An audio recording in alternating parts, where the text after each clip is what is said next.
Here is the clock diagram. All the clock pulses are bubbled inputs that are nothing but they are going to work on the falling edge or the trailing edge of the clock cycle. So first of all, I will identify all the trailing edges. So these are the trailing edges for the first clock cycle. For second one, QA, the output of A, output of B, and output of C. Why? Because this is a synchronous counter and clock pulses are given simultaneously, so all the three outputs QA, QB, QC will be changing simultaneously. Okay, so before applying the first falling edge applied to the circuit, we will apply a reset logic.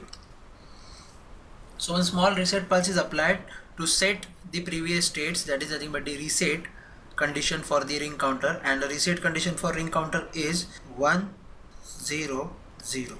So according to reset conditions, then the clock diagram will be, before application of the first falling edge, it will be 0. When the first falling edge is hit to all the three flip-flops simultaneously, they will change their position. There is a small change in the circuit diagram.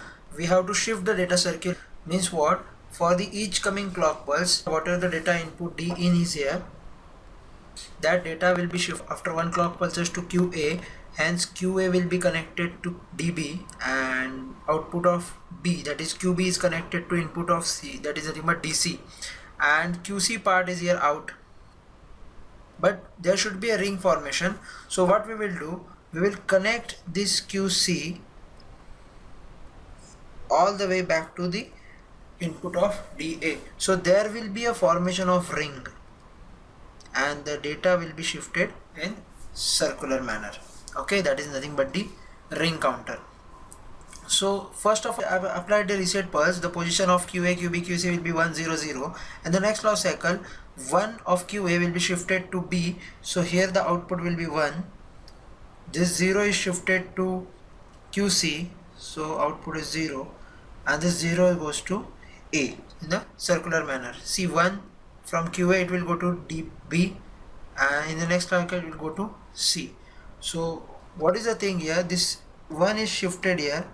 In the next clock cycle the 1 will be shifted here. In the next clock cycle 1 will be shifted here. So what will be your output? Your output will be, this 1 comes here 0 0, this 1 comes here 1 0 0, afterwards 1 0 0, afterwards 1 0 0.